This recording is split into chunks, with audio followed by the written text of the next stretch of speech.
Let's write some code with TMS WEB Core to rebuild an image gallery showing images from the Pexels API. And just as a reminder, what we're going to build is a web application. If I click on this button, let me also enable the console with the network view and only focus on the fetch requests, as they're called formally. So if I fetch the images, we can see that there is a request that goes out to the curated endpoint of the Pexels API. And what comes back is we get the page number, how many items per page, and also the photos in an array. And here's all the photos. So that's what we have to process in TMS WEB Core. We have to, first of all, send, it's a GET request. See that right here, it's a GET request to this endpoint. So it's api.pexels.com version 1. The endpoint is curated. Those are curated photos that are selected by people at Pexels. And I also selected that I only want 12 images per page. You find the full documentation for this API on pexels.com/API/documentation. And if you browse on the left after reading the introduction, search for photos, you find the curated photos right here. In order to use this, you will also need to acquire an authorization key or an API access key. It's free, just like Pexels. This is free. And the limits of the requests are rather reasonable. I've not been hit by any limitations while building this example. Of course, if you were interested in building a professional application that makes use of the Pexels API, I don't know if you're a photographer or building software for a photographer that wants to have a selection of photos in an app, you will have to talk to Pexels, but that's obvious, I think. So with the free account, you can really easily reproduce this example. You get the authorization key. It's probably blurred in the video. I won't leave it in. The key is, once again, to understand the result set, because as Delphi developers, we're not used to having textual data and then having to parse it and then basically use that information. We're spoiled having data sets. That's what we grew up with, if I can call the Delphi learning process growing up.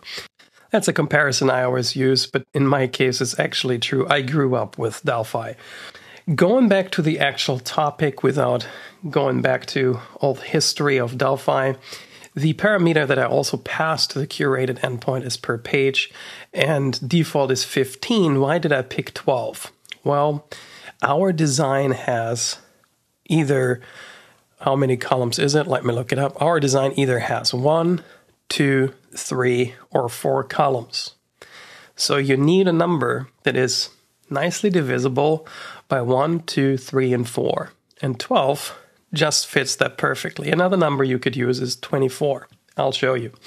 So default 15, don't like it as much, so I use 12. So we get 12 images per page, and that is something that we could, in another video, look at later on to add paging to this, that you can actually browse multiple pages. I don't know how many pages are available, but that's what the endpoint tells you. It tells you we're on page 1. That's the first one you get if you just use per page and don't specify a page number because the default is 1. And per page is the number of photos that you get per page. Here in this example, you see that it is 1. So we only have 1 photo in the photos array right here. And in this array, you get a lot of information. You get the width and height of the original picture. You get the URL. You get the photographer. You also get a link to all the images of the photographer. Each photographer has an ID. Very, very interesting for application design is the average color. I don't know if you can also search by that, but that is very, very interesting for web design. If you need a certain image that matches a certain color scheme, perfect. And then here the sources give you the image in different sizes. And this makes it such a valuable endpoint. So you can actually just pick, for example, the large endpoint and not retrieve the image in its full quality of 4,000 to 6,000 pixels, which is rather huge. Instead, you can pick different sizes. Here, I think we'll pick the large size. the other sizes, for example, small and medium, are too small. You'll end up with pixelated image galleries. You don't want that either. As you are logged in, so to speak, because you use an authorization key, the API also gives you specific results for your Pexel user profile. Here you see that I never liked that image. You can actually add markers to images, and that's what they call a like. So if you like an image, you actually get that Boolean value returned as well, and a nice caption for the image. What is rather sad is the fact that, for example, this photo that is returned here is woman in white, long sleeve top and skirt and all that kind of stuff, but the actual caption is brown rocks during golden hour. So I sometimes wonder why the actual depiction that is shown in the image doesn't match the file names and stuff. So don't focus on the file name, focus on the description here. And then going from there, on the same level as page and per page, we also get next page. That will be important for the paging if we wanted to show multiple pages of the image gallery.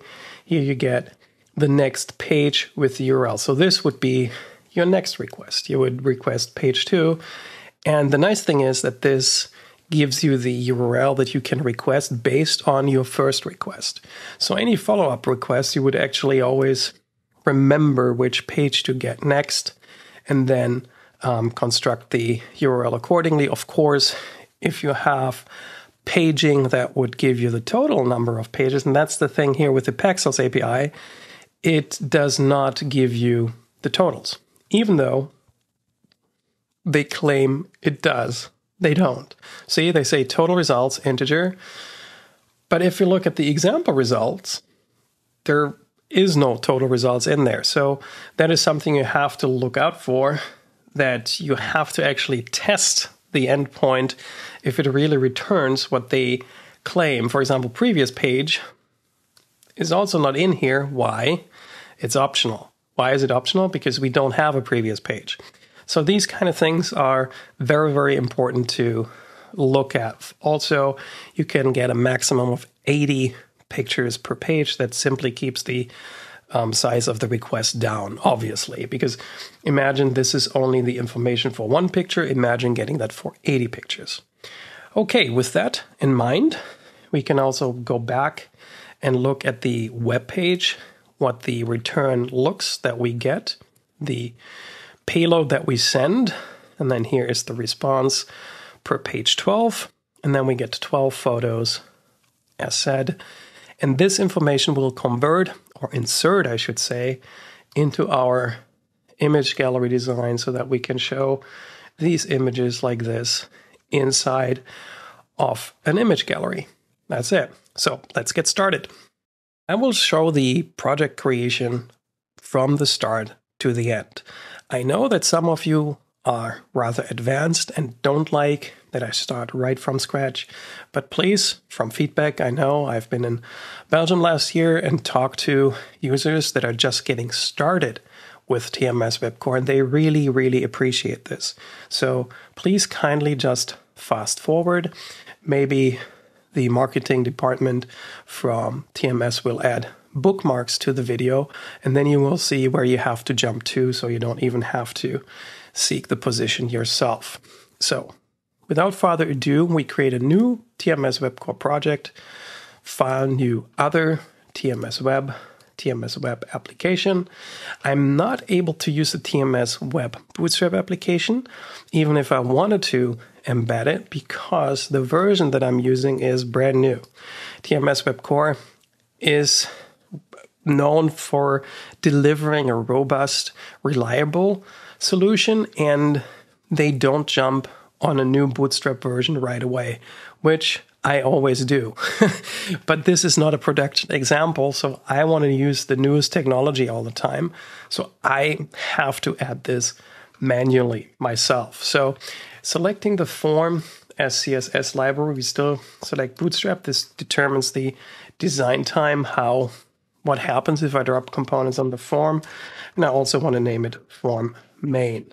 And then I'm going to save the project, save all. In development, a new folder, image gallery, Pexels. and then the form form main, and index.html, because if I deploy it to a web server, index.html most likely is something I don't have to specify. I'll give you an example for that. So image gallery Pexels example as the project name. Wonderful. And going back to the browser, here, let me show you. This is my URL, and I don't have to type the index, but it definitely is the index HTML that I created with TMS WEB Core.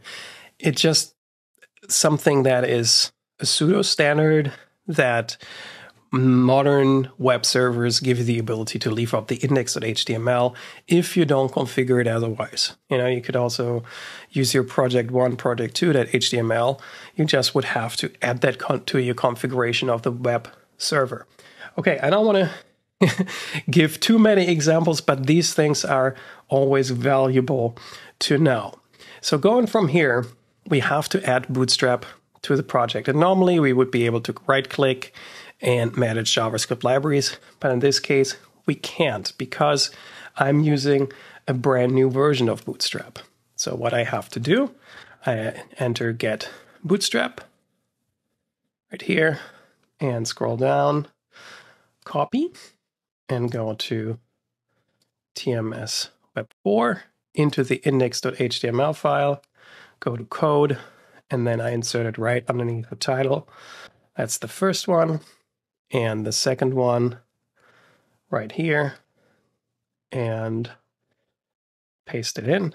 Perfect. Okay, now Bootstrap is linked to my application for all the forms that I will use. So I don't have to re-specify it in the main form, in the HTML of the main form. What I can do, however, is I can add our custom CSS that was previously in a separate file into the style tag in here. Then I don't need to deploy any additional files. I can just insert it right here. And because it is specific for this particular page, I might even argue that is something that would make it into production. However, if you want to use image galleries on multiple pages, obviously this needs to go into a separate CSS file that you then reference from your project instead of adding it to each and every form. Okay, so the style, that's that. And now we can also do something very, very easy. We go to the design that we have created, and I copy the design over into the body. So I only copy paste the body right here, copy, and I paste it in here.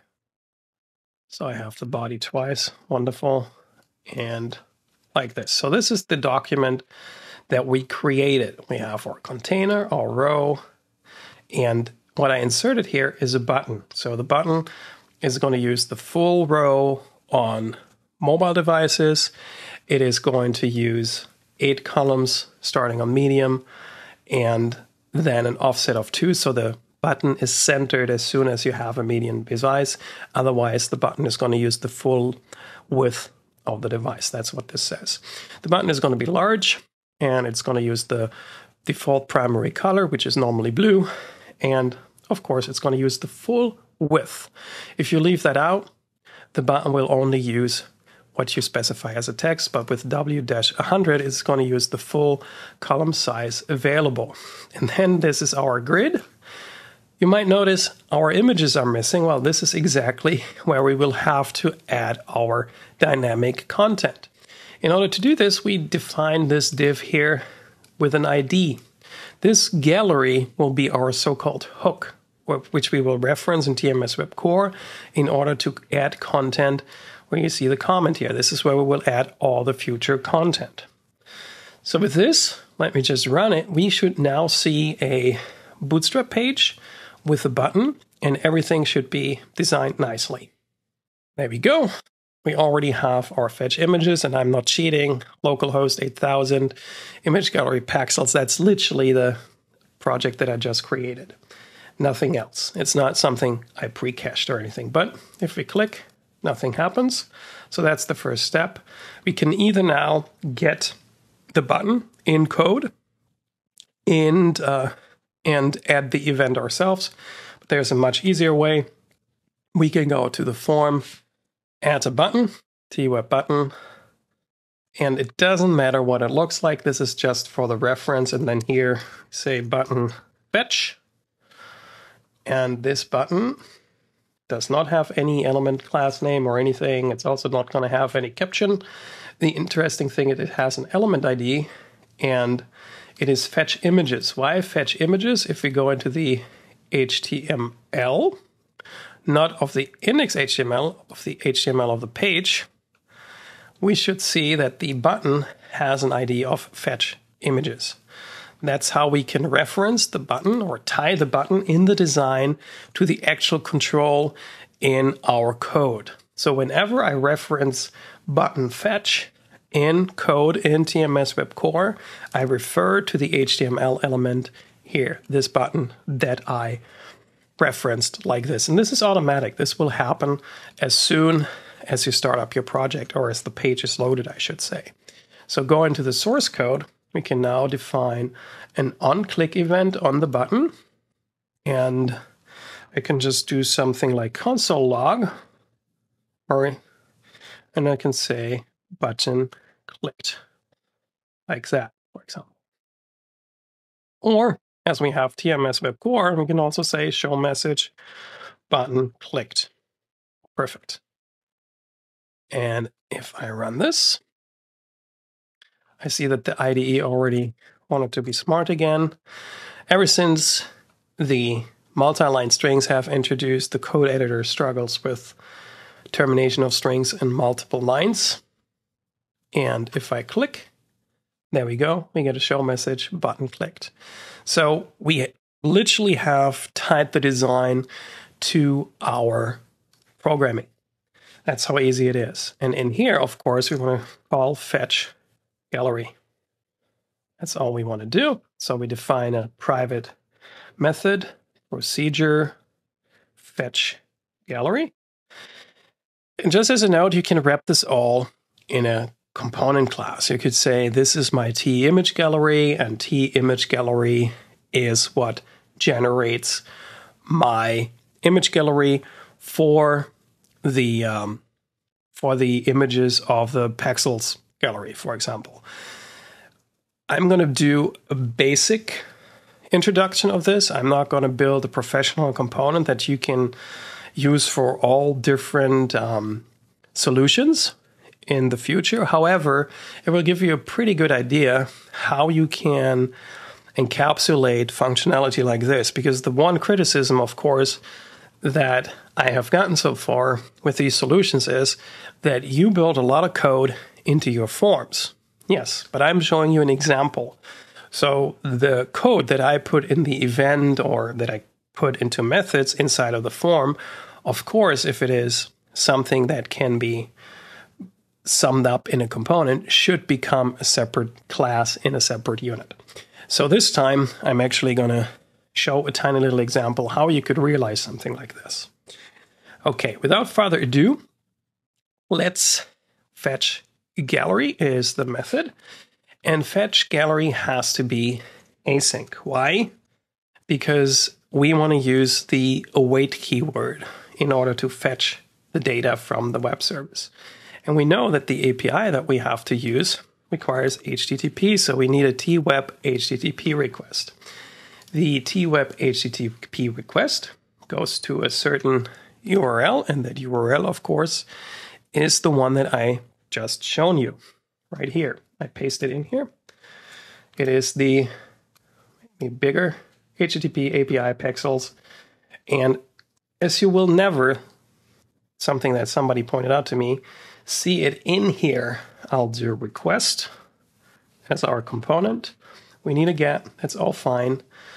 And the response type, also something you might forget. So let's do this inside of fetch gallery. So we say request dot request. Response type is RTJSON, and request dot URL is, there we go. And of course, we need to add the authorization header. And that we can do with request dot headers dot add authorization, like this, comma, and then my key. So tpexels, or I'm just going to say pexel key or something like that. And this is actually also a good way to introduce something that I use constantly. And I'm not going to show you my key, but I'm still going to show you the way I approach this. So what I do is I create a class which is called tpexels URL. And then I say here, implementation uses Pexels API types, like so. Then I create a new unit, add new unit, save, Pexels API types, like so. Did I add the, let's see, this is nothing I need. Did I add the U? No, let's see, always forget that. So here, and then here I define a T type, tpexels, or tpexels API, even better, class. And then I have a public class function URL, or I could say curated URL. Without any parameters, I could say, I could put parameters in here. I'm not going to do that. Curated URL. Let's say result is, that is my URL. And this way, if I go back here for the request, I'm not having a string in here. I actually use something from the Pexels URL, and I can modify that easily by going into the Pexels API type. I can do the same thing, class function key string, and then result. And this is where I will add my key later on without showing it to you on tape. So we can literally say authorization is tpexels API dot key. Perfect. What is the problem here? Let's see, headers add.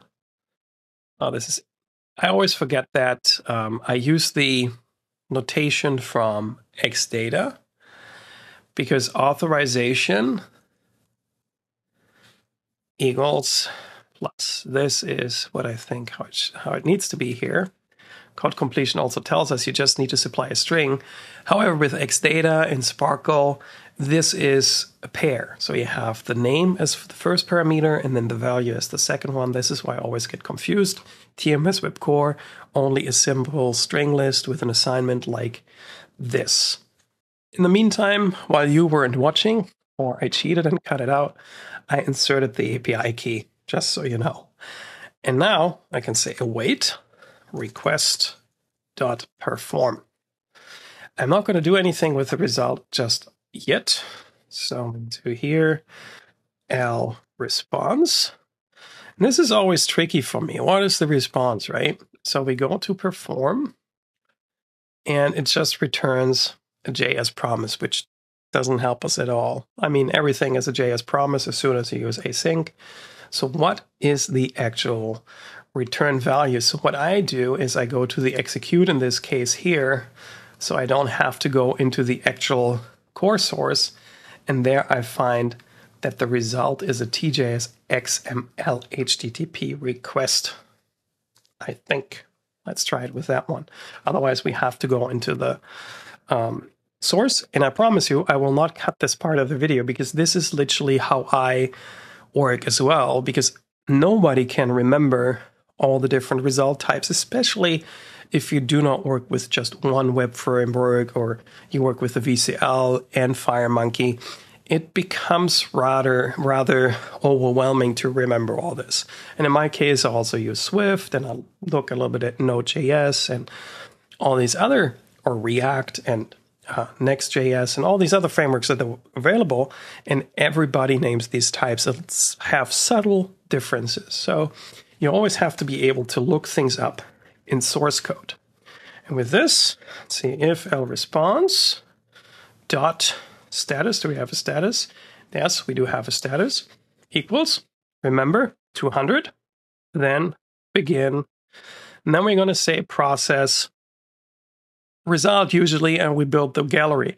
This time we're going to use a completely different approach. So the only thing I'm going to do is console log, for the time being, the response that logs the response to the developer console. That's all I'm going to do for now.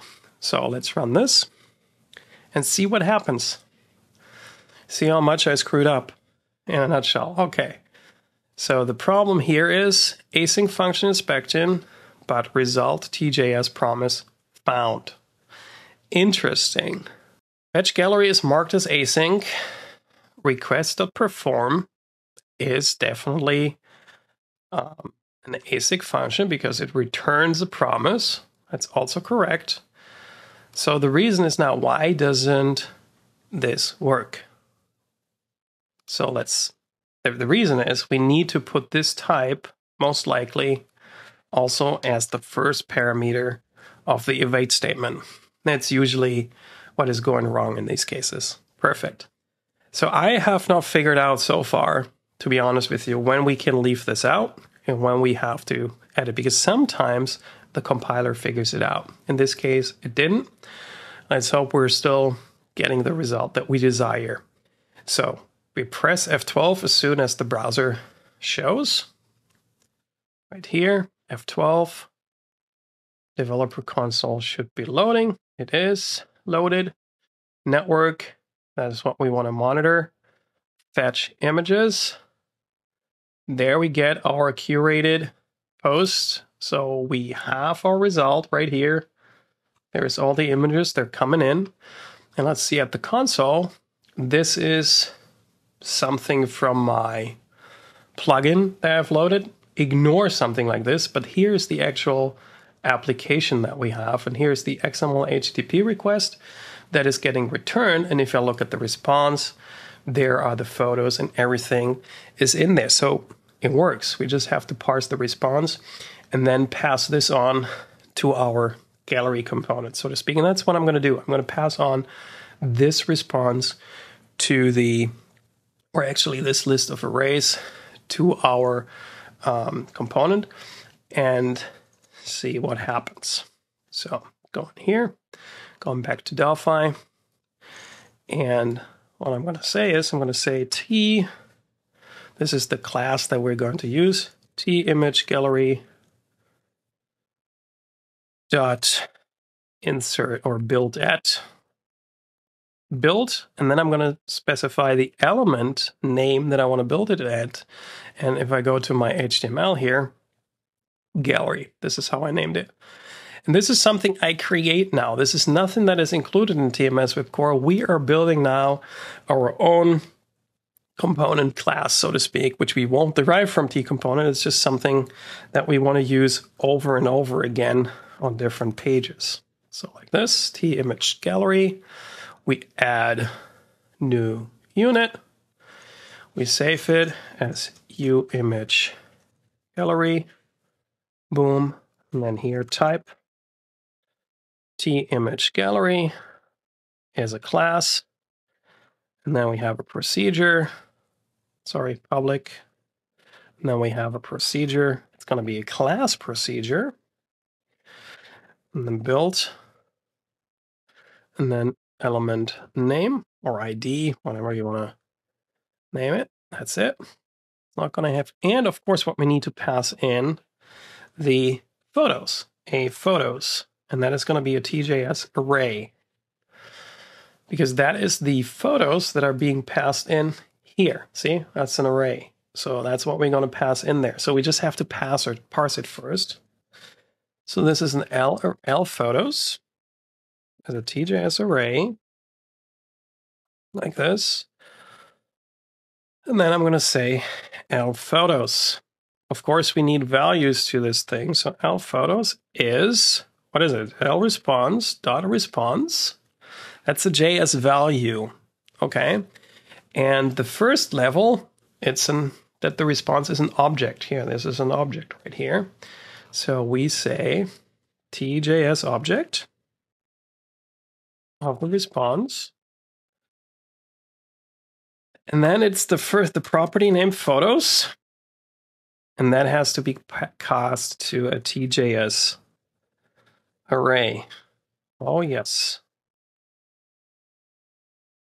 And that should build nicely. We just have to use the image gallery, of course, and we have to implement this. And of course, this needs to have the JS and web type. Otherwise, that won't compile either. And we need the TJS array. It's also not known. Let's see, we have the JS library here. Oh, there's a typo. Array. And here we use U image gallery. Otherwise, we can't use that either. Perfect. Success. So what do we do now in the image gallery build? Well, we find the element and then we populate that element with our data for our image gallery. Those are the steps that we have to take. As always, I promise I'll build this step by step. So literally the first thing we're going to do after getting the element. So this is the root element, and it's a TJS element. And I can identify it by name. So what I do is I go to the document.get element by ID. And document is available kind of like application in any unit as soon as you use the web unit. Okay. And the name is element name, of course, in our parameters. And if you console log that, you'll literally get the element on your console. And this is the element that we'll use to add all the content to for the image gallery. And the images are in photos. So let me log those as well. So you see what that data structure looks like. This is my advice. Always do these things step by step by logging them to the console. Just be careful not to let these in production because, first of all, people can see your internal data, for one, but it will also slow down your application. That's also a fact. So looking at the console, fetching the images, there are the 12 images in the array, and this is the element. See, it's literally the div class element with everything inside. And that's what we will blow up, not like blow up in the meaning of explode, blow up, or blowed up, you know, and insert all the tags in between that will make up our image gallery. Okay, going from there, we have the root element. We have our photos. So what we want to do is, first of all, we want to create the wrapper around everything. So we look at the HTML that we created, and the only thing that we need to insert for each and every photo, we know that as well. Let me copy paste that for you. So what we need to insert is, I'll add a comment and paste it in here. So this is what we'll insert for each and every photo.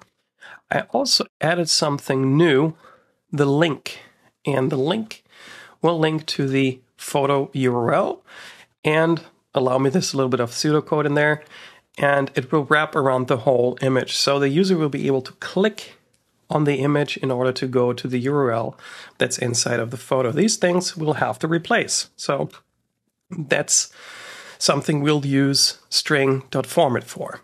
But the remaining task, because we have already built the design in great detail, is just iterating all the photos and inserting this into each and every, or one of these for every element of the array. And we only need to create the A tag because everything else we can literally generate using HTML.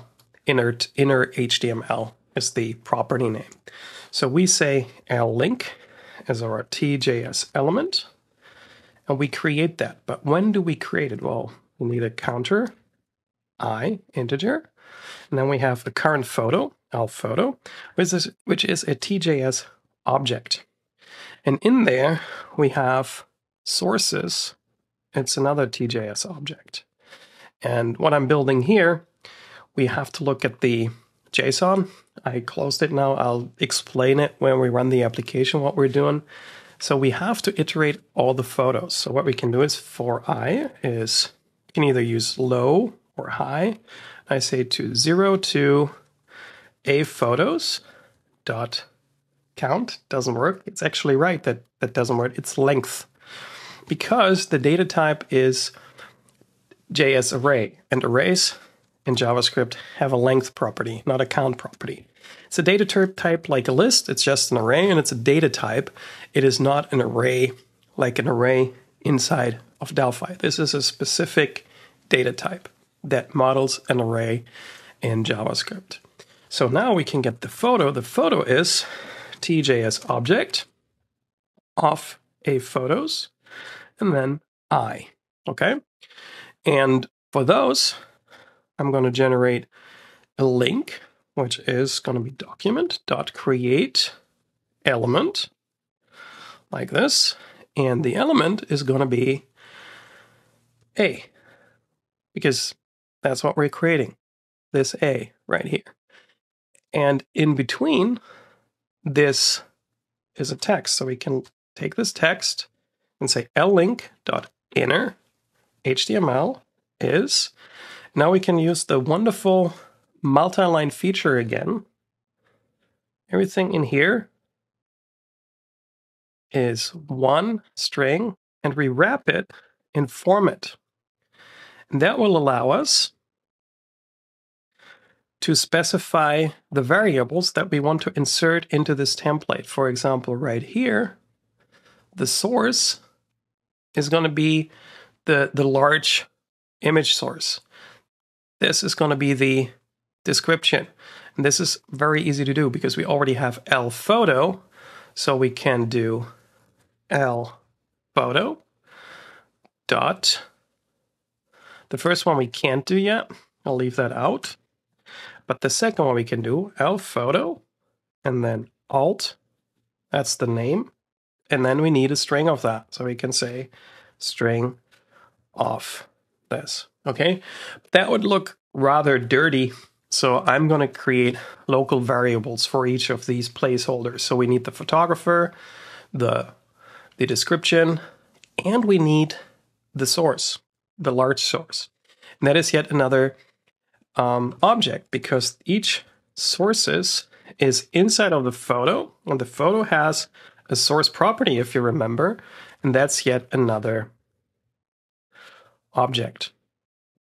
And then inside of that object, we have the different names. So before we go on, let me use this code here. This should compile like this.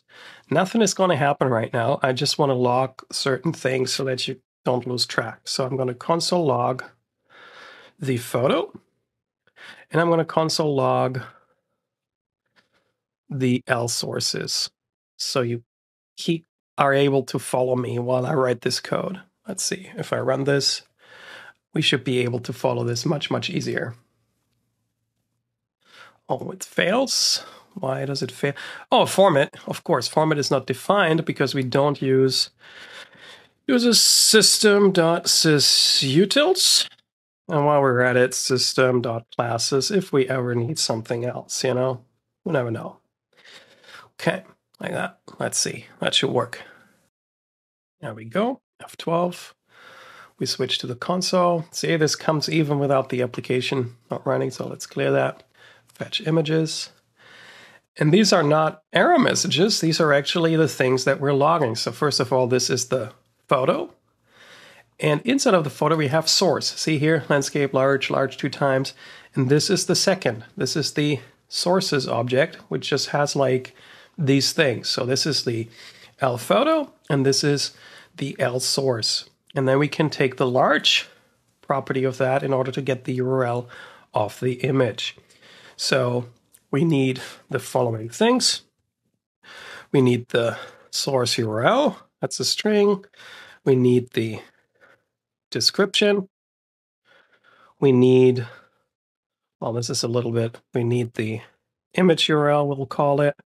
We need the URL of the actual photo on Pexels for the link. And then here, so this is alt large, and we need the name of the photographer. So photographer is also a string. And these we can now, having these things available, extract. So we can say URL is photo. And then we need to cast this to a string. And I actually have to admit, I don't know out of the top of my head, it's URL. So, and then we have the image URL, it's easy, that's string. Sources, then we take the large image. Large. Okay, it's a string. And then we have the, forgot the semicolon here. We have the description, that is string, photo, alt, like that. And then we have the photographer, string, photo. And the name of the attribute is actually photographer. Remember, these things are case sensitive. Anything in here is case sensitive. Photographer. So sometimes I even put these things into something like this Pexels API class by saying like, oh, give me the name of the sources attribute, this, so I don't have to type it multiple times. So I make sure that if there is a change on the API side of things, I can change this quickly in my source code. So now that I have all these, I can replace them in there. So for example, the first one is the image source. So, and then the description. So those are the first two. And then the photographer right here. So those three. So the source is image URL. This one is alt. And then we have the photographer. And then don't forget, you need to add this to the root element, right? That what we just created, the A element, we need to add that. So we say root append child what do we call it? link. There we go. And that's it. So we can remove this comment. Save. Did I remove all the console logs? No, I will do that now. And with that, we can run it again, and we should see the image gallery now, believe it or not. So fetch images, and there you go. That's our image library.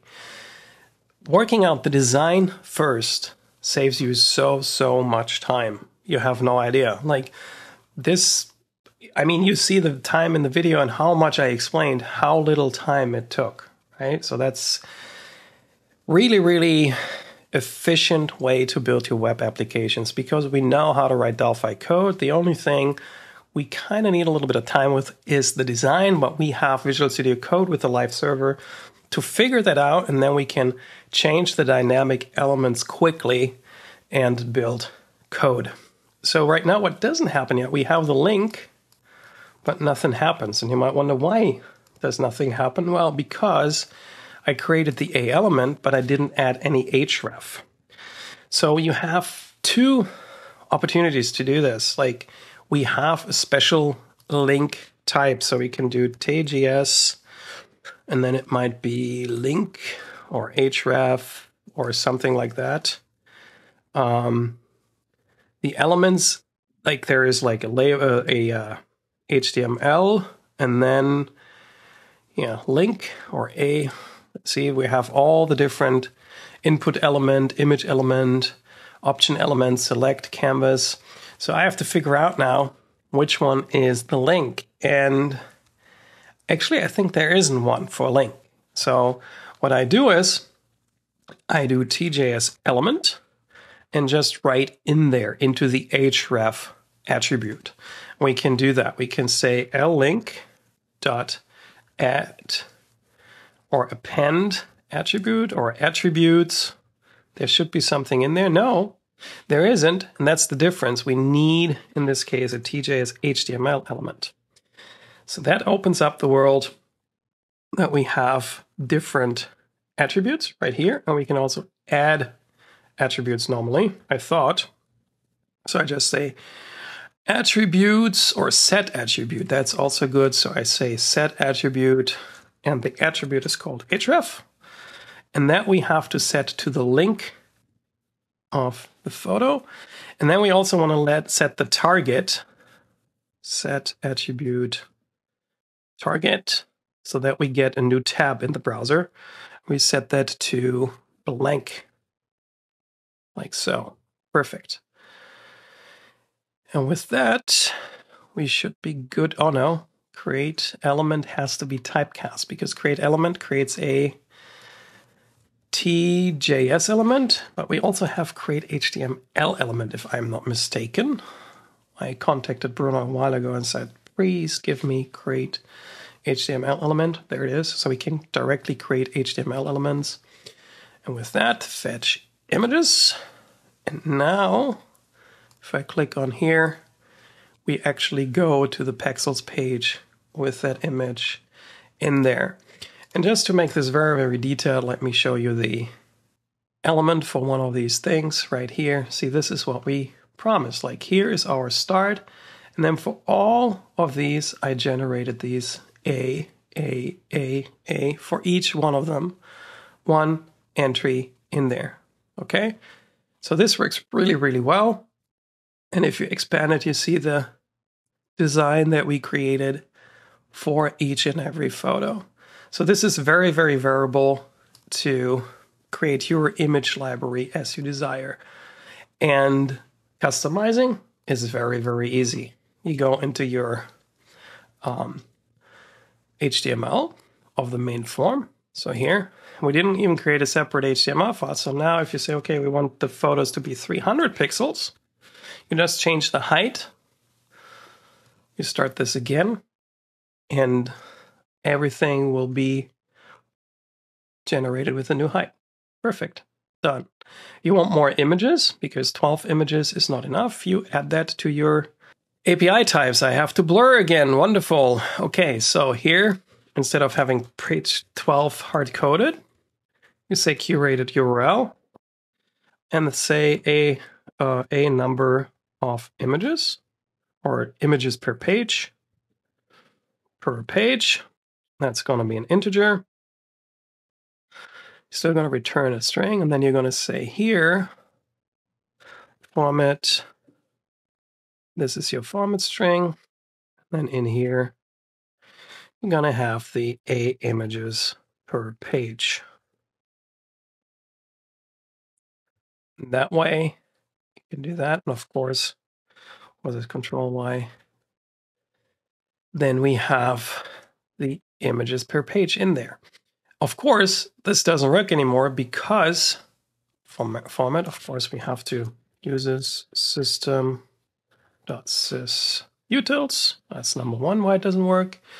And then we need to set a default. So the default is 12. Sorry, I have to set the default up here, not down here. And then we go back to the main form, not the HTML. Instead, we go back to the source code. And let's say you want more than 12 images. So you say here where you get the URL, curated URL. Let's say you want 24 images. Simply pass it in like this. And that way you have your little bit more flexibility. You know, you don't need to bother about the URLs. It's all nicely encapsulated in different classes. And now we should get 24 images. See, we hadn't seen those images here before. These are new images now. So there's really no limit to customization. The responsiveness is also there, 1, 2, and then with 3, 4. So the only thing we could add now is that you can input a search instead of using the curated images, and then also offering paging on the page so you don't just have to scroll. Or another thing, I haven't looked into that in detail, because there's this new modern way to do things is to load a certain amount, and then if you scroll beyond a certain point, the next batch of images is being loaded. I personally don't like it, because the footer of a page should give you information about what you're looking at. And if the page keeps loading, you will never be able to reach the footer. So that's why I dislike these kind of solutions personally. But personal preference counts. You can build your web applications the way that you desire. And also, the questions that many of you have now at this point of creating an application will also be answered too. TMS has given me the green light to sponsor videos that will feature deployment. So I'll, in the next coming weeks, will show videos how you can deploy this application, how you can generate certificates with lots of ease without paying a lot of money. Actually, if you host it yourself at home in a virtual machine or in a Docker container, you're not going to spending any money at all. So just to give you the heads up, for example, this project right here, I deployed this. It's a machine that is sitting right next to me on the desk, and I use dynamic DNS, so I'm not even using any domain name that I have to pay for or anything like that. Everything is redirected home, and I'm still using a secure connection. So the gallery example right here is actually hosted here with an SSL certificate, and this is actually the example that we just built. So that will be coming in the next couple of weeks. Until then, stay safe, take care, and enjoy creating great applications with Delphi and TMS WEB Core. See you soon.